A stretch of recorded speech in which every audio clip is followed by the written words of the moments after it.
안녕하세요. 포유한율연구소입니다. 이번 시간에는 주택시장 환경에 대해서 설명을 좀 하고자 합니다. 왜 이 주제를 선정했느냐면요. 주택시장이 이제 충격을 받으려고 하면 외부 환경이 우선 변해야 됩니다. 국내 문제만으로는 충격을 받기에는 어렵다는 겁니다. 워낙 이제 주택 수요도 탄탄하고 그렇기 때문에 외부 환경이 우선 큰 거에 변해야 국내 환경이 변하면서 은행에서 돈을 빌려가지고 주택을 구입한 사람들도 지탱을 못하지요. 그런 상황이 이제 발생해야 되는데 2007년에는 그 미국 리만 사태의 진원지 역할을 했던 그 스브프라임 사태가 발생했죠. 그 당시에 미국 GDP의 1% 정도 됐거든요. 그러니까 저소득층이 주택 그 원리금 상환을 못했던 사건이 이제 스프라임 사태인데, 그 금액이 미국 GDP의 1% 정도 금액이었는데, 그래서 이제 다수의 경제 전문가들이나 정권 전문가들은 뭐 미국 GDP 1%를 가지고 뭐 이런 식으로 그 대수롭지 않게 평가했단 말이에요. 그런데 결국 1년이 지난 시점에는 리만 사태로 발전하면서 미국발 금융위기가 나타났고, 우리 주택시장이 2008년부터 2013년까지 거의 4, 5년에 걸쳐서 가격 하락이 이어졌거든요. 그래서 원래 이제 뭐 9월경에 그 흥다 사태가 발생했단 말이에요. 그게 이제 한 340조 정도 됐으니까 뭐 리만 사태의 진원지 역할을 했던 스브프라임 사태보다는 오히려 컸으면 컸지 작지는 않을 것 같다라는 생각이 드는 거예요. 그 다음에 또 리만 사태는 그 주택 저당 채권 금리가 급등하면서 관련된 파생 상품이 이제 미국 금융시장을 강타했단 말이죠. 근데 이번에 지금 흥다 사태는 뭐 그와 같은 파생 상품은 아니지만 건설 회사들이 그 건설 중에 있는 공사 현장에 기초해 가지고 그 금융 상품을 개발했으니까 이것도 일종의 이제 파생 상품이죠. 이거는 빌려주는 거는 아닌데 투자지요. 그러니까 투자 상품은 그 전액 손실도 나타날 수 있기 때문에, 그래서 이제 여기에 참여한 사람들이 이제 또 중국의 부자들이니까, 또 중국 경제를 지탱하는 동력도 중국 부자들이거든요. 그러니까 지금 중국 부자들이 대부분 충격을 받았다라는 측면에서 우리가 중국 경제 의존도가 높기 때문에 이것의 경우에 따라서는 우리나라 주택시장에 적지 않은 영향을 줄 것 같다라는 생각을 해볼 수 있을 것 같아요. 그리고 이제 중국에서도 이제 부동산 불패 신화 때문에 지난 20년 동안 부동산 가격이 중간중간에 조금씩 조정은 받았지만 상승 추이를 보여왔거든요. 그래서 베이징은 우리 강남 불패처럼 그런 그 믿음이 있단 말이죠. 근데 이것이 이제 붕괴될 수도 있겠다는 생각이 들어요. 왜 그러냐 하면 뭐 여러 가지 이유가 있는데, 첫째는 중산층이나 또 기업 다수가 여유 자금을 부동산 건설 중에 있는 부동산입니다. 그러니까 공사 현장이라고 봐야 되는데, 공사 현장에 기초한 그 파생 상품에 부자들과 기업의 여유 자금이 투입됐다고 보는 거예요. 이거는 빌려준 돈이 아니고 투자라는 겁니다.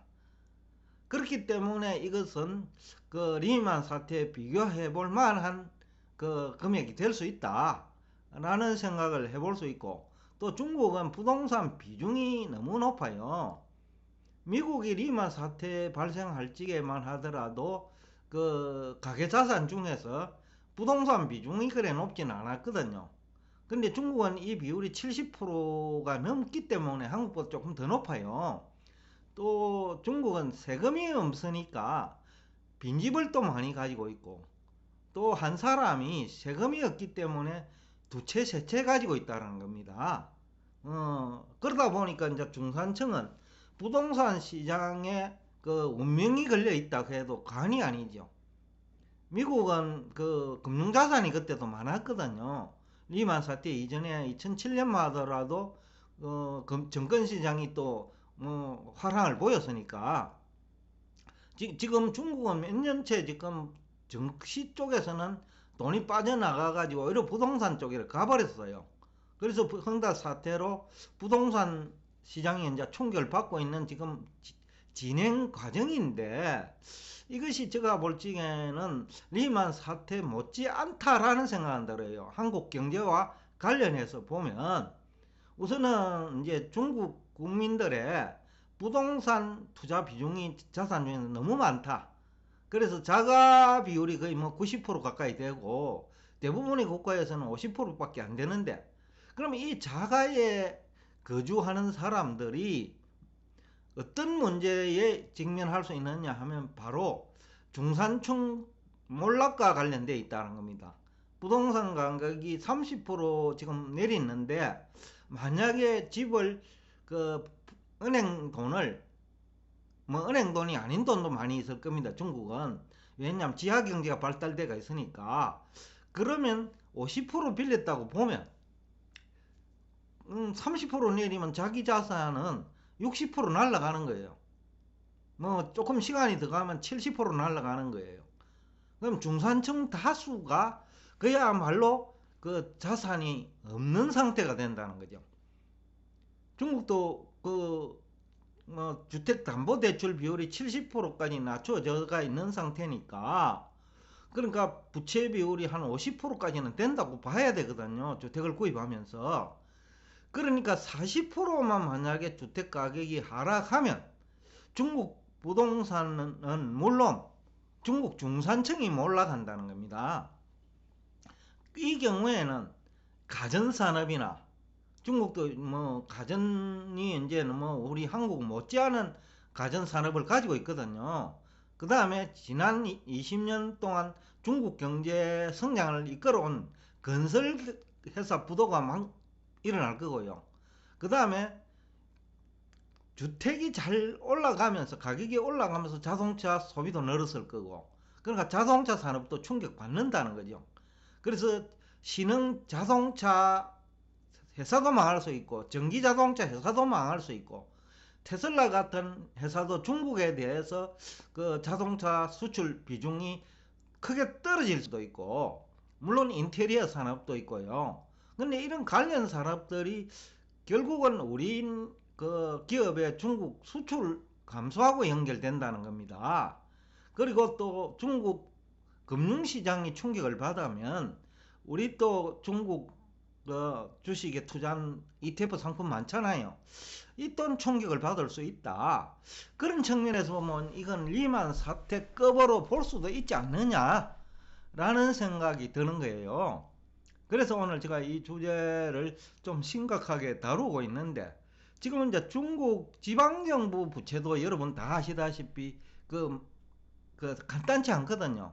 지금까지는 부동산 가격 상승을 유도해 가지고 땅을 어떻게 보면 팔았다 하나요? 주택 건설업자한테. 그래 가지고 이제 중국 지방 정부가 운영이 됐는데, 지금 이제 이것이 불가능한 상황이 이제 만들어지고 있다는 겁니다.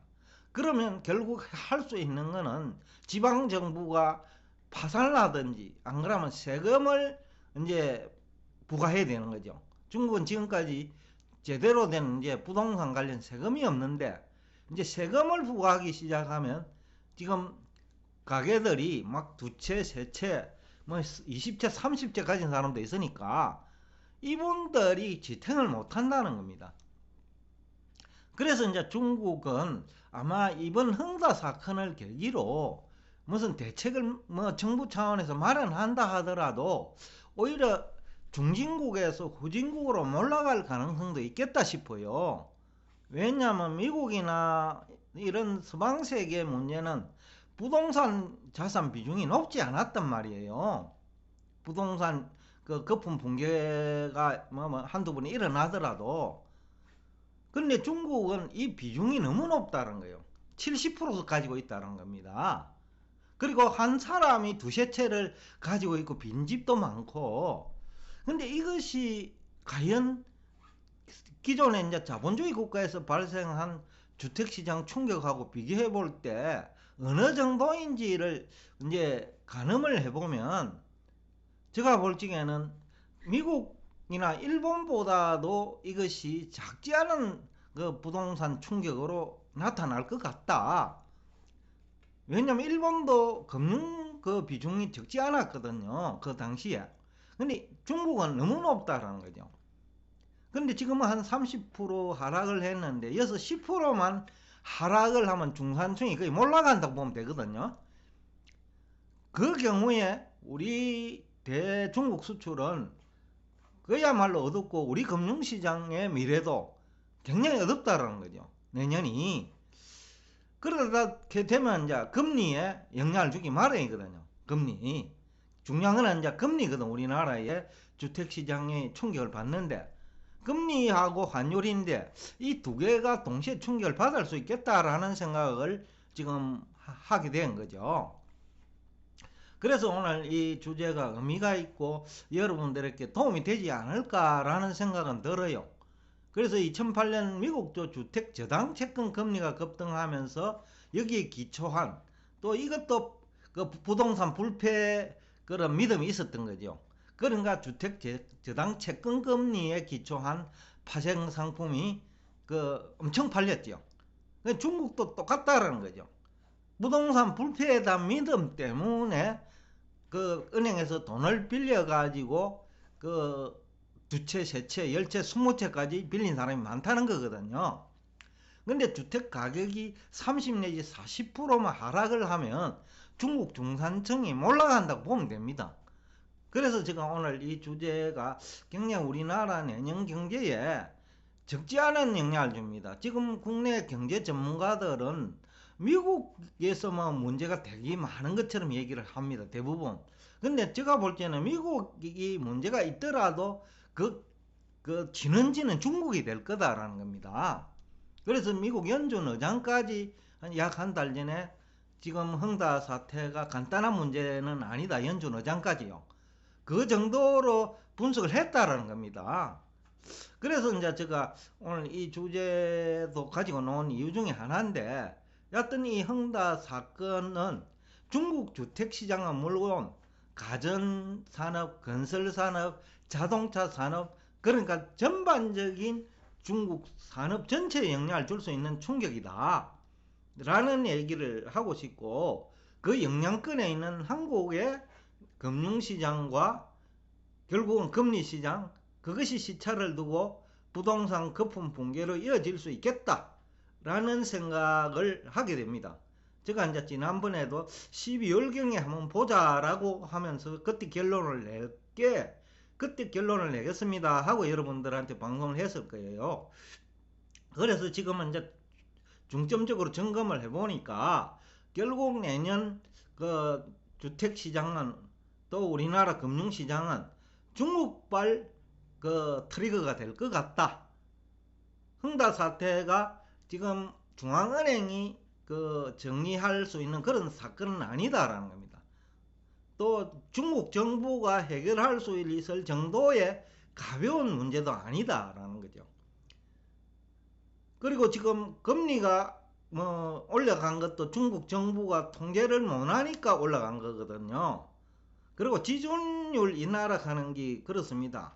은행한테 1차적으로 혜택이 가는데 그 다음에 은행이 그러면 과연 부동산 대출이 많은데 그 거품이 붕괴되고 있는 시장을 그 보고도 대출을 또 할 것이냐 문제예요. 그리고 세금을 정부가 부과하지 않을 수 없는데 또 은행은 그거 고려할 수가 하지 않으면 안 되죠. 고려를 해야 되겠죠. 그러니까 중국의 주택시장 환경이 완전히 바뀌고 있다. 예? 그리고 세제까지 이제 부과가 된다면 이거는 공동부유론 또는 공동부담론과 관련해 가지고 굉장히 적지 않은 사건으로 발전할 수 있다. 너무 부동산 비중이 높기 때문에 제가 이 문제를 가지고 나온 거예요. 그래서 이제 제가 2007년하고 2021년하고 그 우리나라 이제 우선 우리나라를 봐서 내부 환경은 그래 간단치 않다는 얘기를 하면서 그런데 이제 내부 환경은 뭐 지금 리만 사태 지난주에 어떤 서브프라임 사태보다는 일단 큰 거다. 제가 분석해 본 결과는 그렇다고 하면 이제 우리 내부의 이제 문제로 가지고 이제 한번 봐야 되는데 2007년 12월과 2021년 9월이니까 한 12년 됐죠. 총 통화는 한 3배 증가했습니다. 결국 중앙은행이 공급한 통화는 의미가 없어요. 우리가 사용하는 통화는 총 통화니까. 근데 그때보다는 한 3배 증가했어요. 12년 동안에. 근데 회사채 금리 중에서도 A 등급이 있고 BBB가 있는데 왜 회사채 금리가 중요하냐 하면 우선은 지금 현재 BBB 등급은 그때나 큰 차이가 없어요. 근데 A 등급 회사채가 결국 은행이 금융채 금리거든 이게요. 금융회사가 채권을 발행할 때 시장에서 조달하는 금리라는 거예요. 근데 지금은 이제 2% 정도인데 이거는 9월 기준이니까 2% 조금 돌파를 했는데 이 단순히 이 금리 수준만 보면 현재 금리는 별거 아니에요. 근데 다른 것을 종합해 보면 2%에서 4%만 올라가면 우리나라 주택시장 위기로 발전할 수 있는 수준은 된다라는 겁니다. 그 이유는 가계부채가 3배 증가했는데 그러니까 총통화가 3배 증가했죠. 결국 부채를 통해서 총통화가 만들어진다고 했잖아요. 그죠? 뭐 그것이 일반 경제 전문가들과 포유 환율 연구소에서의 수준차인데 부채 이꼴은 예금이고 부채 이꼴은 총통화예요. 그러니까 이 부채로 만들어진 이 총통화가 이제 견뎌낼 수 있기 위해서는 두 가지라는 거죠. 소득과 금리가 받쳐줘야 되는데 금리는 중국발 위기가 확산되면 또 올라갑니다. 금리는 지금 올라가는 진행형이죠. 과정이고 그래서 금리 문제에서는 이제 거품이 붕괴될 수 있는 요건 하나가 충족되어 가고 있다. 그래서 제가 내년 한 하반기 내는 가을경에는 이게 지금 2%니까 충분히 3%까지는 올라갈 수 있다는 거죠. 그럼 4%도 될 수 있겠다라는 거죠. 근데 문제는 1인당 소득의 문제인데 중국 의존도가 높기 때문에 또 중국 의존도가 높은 아시아 국가에 대한 수출이 많기 때문에 이게 소득이 늘기는 어렵다. 오히려 소득은 줄 수 있다. 특히 가계소득은 줄 수 있다는 거죠. 기업이 월급을 적게 주거나 올려주지 못할 수 있다는 거죠. 금리는 올라가는데 또 물가는 올라가는데 그래서 외부 환경과 내부 환경을 종합해서 비교를 해보면 지금이 더 나쁘다라는 겁니다. 다만 금리 하나만 남은 건데 그러니까 그때는 1년 만에 문제가 생겼죠. 그죠? 2007년 이후에 2008년 리만 사태니까. 근데 이번에는 이제 내년이 아닌 2023년인데 내년 하반기부터는 주택 자체를 팔기는 어려울 거다. 아주 뭐 40% 정도 할인해가 주지 않는 이상 그러면 전체 아파트가 40% 내리는 심리적 영향을 주기 때문에 그래는 안 할 거란 말이죠. 또 짬짬이 그 주부들이 모여가지고 또 방을 붙이겠죠. 얼마 이하는 팔지 말자고. 근데 그거는 의미가 없어요. 그때도 그렇게 했지만은 그거는 뭐 일시적인 몸부림에 불과하고 그리고 이제 주택 시가 총액을 이제 봤는데 그 2007년 12월에는 시가 총액이 한국은행 통계인데 2527조원밖에 안 됐는데 지금은 5722조 원이니까 9월 말 기준입니다. 이것도 2배 이상 올랐어요. 근데 소득은 67% 올랐거든요. 근데 빚도 3배로 늘어버렸고 주택가격 상승보다도 빚이 늘어나는 속도가 더 빨라요. 그러니까 더 나빠진 거지 환경이요. 그래서 이제 이것을 종합해 보면 40% 하락이 아니고 이번에는 60% 이상 하락도 나타날 수 있겠다라는 지금 결론을 내리고 있는 겁니다. 다만 2023년 이후부터 본격화가 될 가능성은 높다. 빠르면 요즘은 유튜브가 발달돼가 있어가지고 빠르면 내년 가을부터 가격 하락 폭이 커질 수 있겠다 라는 그런 생각을 해보았습니다. 여하튼 뭐 여러가지 아직까지는 뭐 문제가 없지만은, 그러나 주택시장이라 하는 것은 유동성이 굉장히 주식시장하고는 다르기 때문에 그 위기가 오더라도 현금화시기 어렵다는 거예요. 그런 측면에서 지금부터 대비를 해야 되지 않겠느냐 라는 생각을 합니다.